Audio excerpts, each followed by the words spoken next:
प्रिय विद्यार्थियों, राजनीति विज्ञान की कक्षा में आप सभी का स्वागत है। आज के वीडियो लेक्चर में हम एक बहुत ही महत्वपूर्ण, रोचक एवं प्रासंगिक विषय का अध्ययन करेंगे। आज के अध्ययन का विषय है नागरिकता। राजनीति विज्ञान की एक महत्वपूर्ण अवधारणा है और देश के प्रत्येक नागरिक को नागरिकता के बारे में जानकारी होनी चाहिए कि वो नागरिक हैं, ग्रामीण हैं या नगरवासी हैं या नागरिक है। नागरिकता का क्या अर्थ है, नागरिकता की क्या परिभाषाएं हैं, नागरिकता कितने प्रकार की होती है, नागरिकता की प्राप्ति के तरीके क्या हैं, नागरिकता को कैसे प्राप्त किया जा सकता है। तो आइए हम कार्मिक रूप से अध्ययन करते हैं। नागरिक किसे कहते हैं, नागरिकता का क्या अर्थ है। नागरिक जो है वो एक सामान्य राजनीति विज्ञान की अवधारणा है। नागरिक शब्द का अर्थ सामान्य तौर पर हम कहते हैं कि जो नगर में रहता है, सिटीजन मीन जो सिटी में रहता है वो सिटीजन है, नगर में रहने वाला नागरिक है।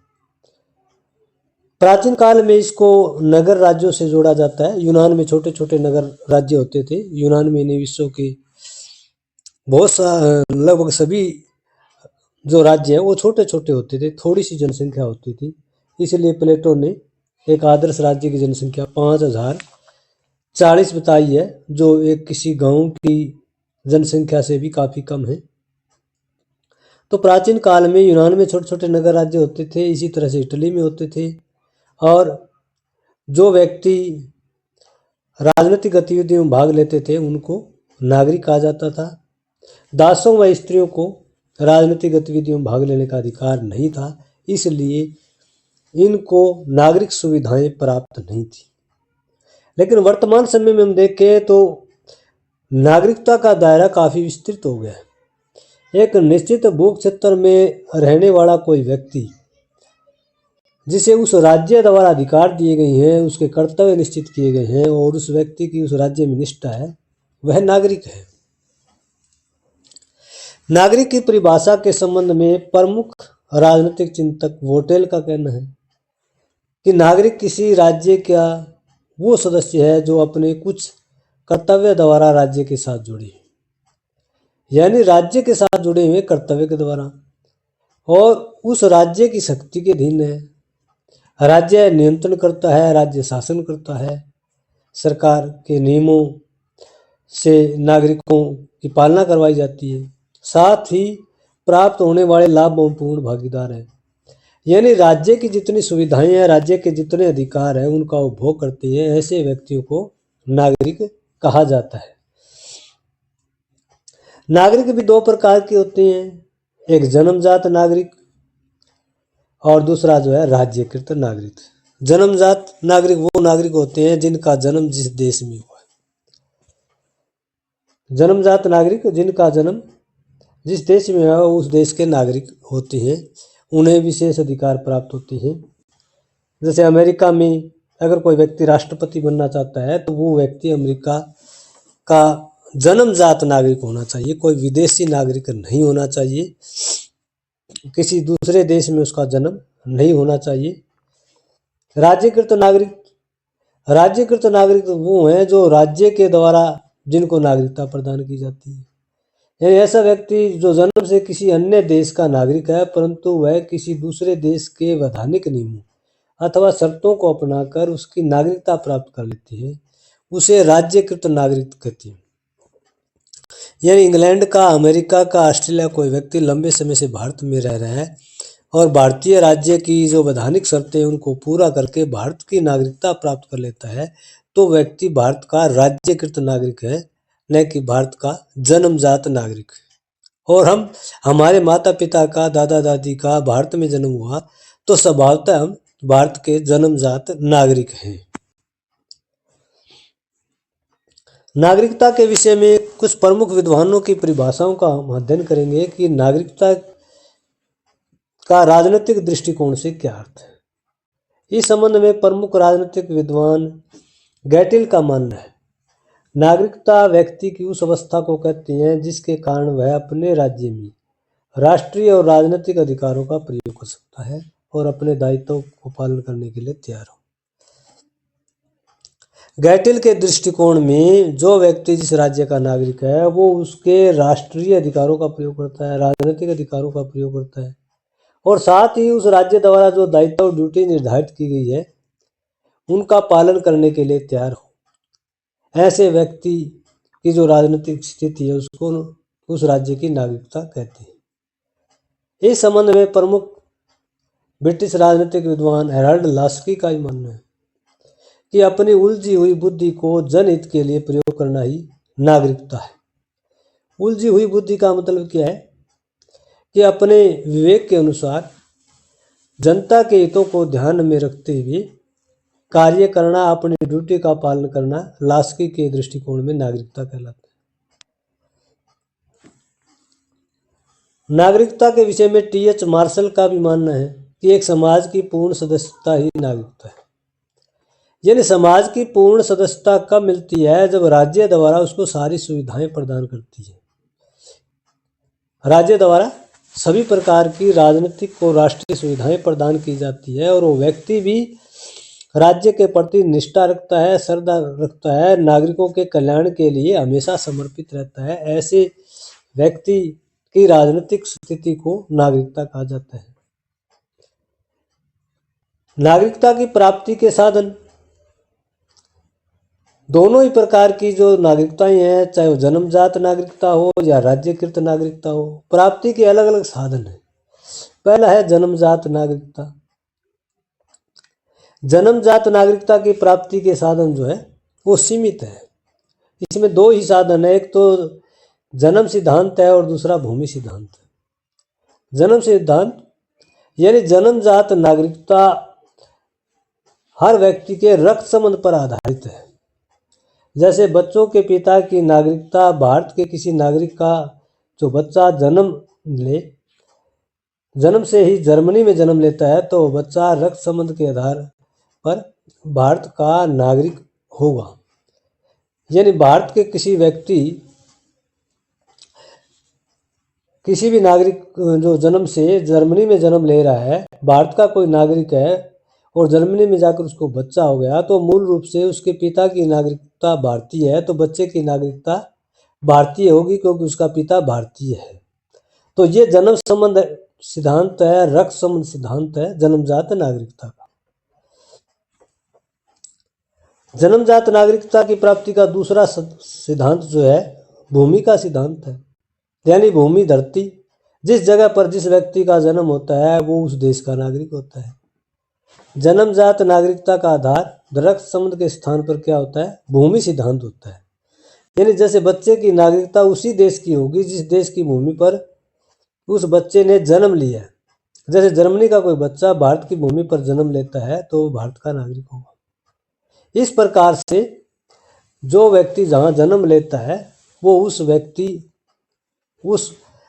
को उस देश की नागरिकता प्रदान होती है। इस संबंध में विभिन्न देशों के जो विचार है, वैधानिक शर्तें हैं, वो अलग अलग है। अब प्रश्न उठता है कि राज्यकृत नागरिकता की प्राप्ति के क्या साधन है? जो नागरिकता राज्य द्वारा प्रदान की जाती है वो कैसे प्रदान की जा सकती है? जैसे हम भारत के नागरिक हैं तो England, America, Japan, Germany, Australia दूसरे देशों की नागरिकता कैसे प्राप्त कर सकते हैं? या कोई व्यक्ति इंग्लैंड का, अमेरिका का है, वो व्यक्ति भारत की नागरिकता कैसे प्राप्त कर सकता है? इसके लिए कुछ कंडीशन है, कुछ योग्यताएं हैं जिनको पूर्ण करना होता है। उसमें सबसे पहली योग्यता दीर्घकालिक निवास की। यानी कोई व्यक्ति जो है किसी दूसरे देश का नागरिक है, जैसे अमेरिका का कोई व्यक्ति भारत में लंबे समय से रह रहा है और तो वो भारत का नागरिक बन सकता है दीर्घकालिक निवास के आधार पर। अलग अलग देशों में जैसे भारत, इंग्लैंड, अमेरिका में ये व्यवस्था की गई है कि जो व्यक्ति जो है 5 वर्षों तक लगातार भारत में रह रहा है या अमेरिका में रह रहा है, इंग्लैंड में रह रहा है, उसको उस देश की नागरिकता प्रदान की जा सकती है। स्वीडन में नागरिकता 3 वर्ष के आधार पर प्रदान की गई है। कि कोई किसी दूसरे देश का व्यक्ति स्वीडन में 3 वर्ष से लगातार निवास कर रहा है तो वो स्वीडन की नागरिकता प्राप्त कर सकता है। तो किसी भी देश में एक निश्चित अवधि के दौरान निवास करके हम उस देश की वैधानिक शर्तों को पूरा करके उस देश की नागरिकता ग्रहण कर सकते हैं। विश्व के प्रत्येक देश में दीर्घकालिक जो निवास है उसकी कंडीशन अलग अलग है। कहीं पर 1 वर्ष है, कहीं पर 3 वर्ष है, कहीं पर 5 वर्ष है, जैसे फ्रांस में 10 वर्ष है। विवाह के आधार पर भी हम किसी दूसरे देश की नागरिकता प्रदान कर सकते हैं। किसी भी देश की स्त्री दूसरे देश के पुरुष के साथ विवाह कर ले तो स्त्री की नागरिकता समाप्त और पति वाले देश की नागरिकता प्राप्त हो जाती है, जबकि जापान में यह बिल्कुल इसके उल्टा है, यानी स्त्री की नागरिकता की जगह पुरुष की नागरिकता समाप्त हो जाती है। यानी किसी देश का एक व्यक्ति जो है दूसरे देश के नागरिक के साथ विवाह कर लेता है तो उस जो जिसने शादी की है उस व्यक्ति की नागरिकता भी मूल व्यक्ति के जो नागरिकता है वो प्रदान हो जाती है। नागरिकता प्राप्त करने का तीसरा प्रमुख आधार शासकीय सेवा है, गवर्नमेंट सर्विस है। किसी भी देश की पब्लिक सेक्टर में लंबे समय से कोई व्यक्ति कार्य कर रहा है, सेवा कर रहा है, तो उस व्यक्ति को सेवा करने वाले देश की नागरिकता मिल सकती है। जैसे भारत का कोई व्यक्ति लंबे समय से इंग्लैंड में, अमेरिका में वहाँ की गवर्नमेंट जॉब कर रहा है, पब्लिक डिपार्टमेंट में जॉब कर रहा है, तो उसको जो है उस देश की नागरिकता प्राप्त हो जाती है। संपत्ति के आधार पर भी नागरिकता प्राप्त होती है। जैसे भारत का कोई व्यक्ति जो है किसी दूसरे देश में प्रॉपर्टी खरीदता है, उसका प्रॉपर्टी पर नियंत्रण है, तो भारत के ऐसे व्यक्ति को उसमें जैसे पेरू है, ब्राज़ील है, मेक्सिको है, ऐसे देश है प्रॉपर्टी खरीदने पर जो है पेरू की, ब्राज़ील की और मेक्सिको की नागरिकता प्रदान करते हैं। तो संपत्ति के आधार पर हम किसी दूसरे देश में संपत्ति खरीद करके वहाँ की जो वैधानिक शर्तें हैं उस देश की उनको पूरा करके उस देश की नागरिकता ग्रहण कर सकते हैं। सैन्य सेवा के आधार पर भी हम किसी भी देश की नागरिकता ग्रहण कर सकते हैं। यानी हमारा भारत का कोई नागरिक किसी दूसरे देश की मिलिट्री में कार्य कर रहा है, सेवा कर रहा है, उस राज्य के प्रति उसकी निष्ठा है, श्रद्धा है और राज्य की जो वैधानिक कंडीशन है उनको पूरा करता है, तो भारतीय नागरिक को उस देश की नागरिकता प्रदान की जा सकती है। जैसे भारत में जो नेपाली गोरखा है उनको भारत की नागरिकता प्रदान है। नेपाल के बहुत सारे गोरखा भारत की आर्मी में सेवा करते हैं। राज्यकृत नागरिकता प्राप्त करने का एक बड़ा साधन प्रार्थना पत्र द्वारा, यानी प्रार्थना पत्र दे करके भी कोई व्यक्ति जो है किसी दूसरे देश का नागरिक बन सकता है, बशर्ते कि वो जो वैधानिक शर्तें हैं उनको पूरा करे और उस राज्य की निष्ठा, उस राज्य की भक्ति भाव, उस राज्य की कल्चर के प्रति वो पूरी तरह से सहमति प्रदान करे, तो ऐसे व्यक्ति को उस देश की नागरिकता प्रदान की जा सकती है। यानी प्रार्थना पत्र के द्वारा हम किसी दूसरे देश की नागरिकता प्राप्त कर सकते हैं। गोद के द्वारा भी नागरिकता प्राप्त की जा सकती है। जैसे कोई नागरिक किसी दूसरे देश के नागरिक को गोद ले लेता है तो गोद लेने वाले व्यक्ति की नागरिकता दत्तक को मिलेगी। यानी दत्तक को जिस व्यक्ति ने गोद लिया है उसकी नागरिकता प्राप्त हो जाएगी। तो गोद लेकर के भी जो दत्तक पुत्र है, पुत्री है या जो व्यक्ति है उसको हम अपने जो है मूल देश की नागरिकता प्रदान कर सकते हैं। विधवता के आधार पर भी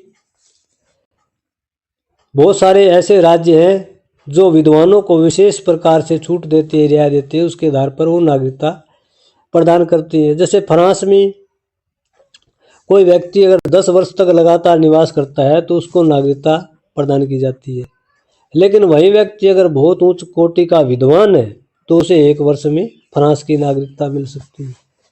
तो विद्वता के आधार पर कुछ देशों ने इसकी कंडीशन लगाई है कि ऐसे विद्वानों को उसके देश में नागरिकता प्रदान की जा सकती है। विजय के द्वारा किन्हीं 2 देशों का युद्ध होता है या एक देश दूसरे देश के किसी विशेष भूभाग पर कब्जा कर लेता है, नियंत्रण कर लेता है, अपने देश में शामिल कर लेता है, तो कब्जा वाले क्षेत्र के जितने निवासी है उन निवासियों की नागरिकता आक्रमणकारी देश की जो नागरिकता है वो स्वतः उनको उपलब्ध हो जाएगी, प्राप्त हो जाएगी, यानी विजय के द्वारा भी जो है नागरिकता प्रदान की जा सकती है।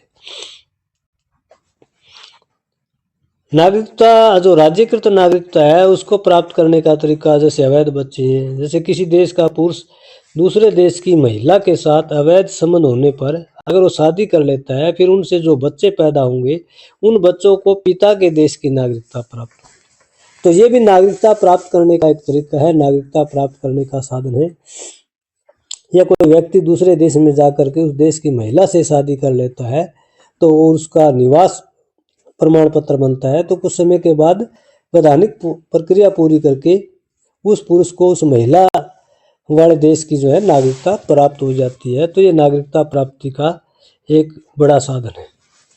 तो भारत में नागरिकता का क्या अर्थ है, नागरिकता की क्या परिभाषाएं हैं, नागरिकता कितने प्रकार की होती है, जिसमें जन्मजात नागरिकता और राज्यकृत नागरिकता।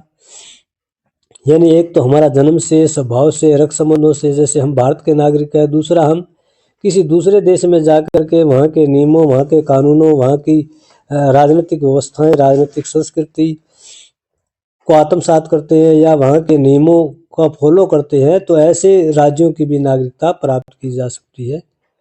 तो नागरिकता का अर्थ, नागरिकता की परिभाषाएं, नागरिकता के प्रकार और नागरिकता की प्राप्ति के साधनों से संबंधित आज का ये वीडियो लेक्चर आपको कैसे लगा कमेंट करके ज़रूर बताइएगा। वीडियो देखने के लिए आप सबका बहुत बहुत धन्यवाद।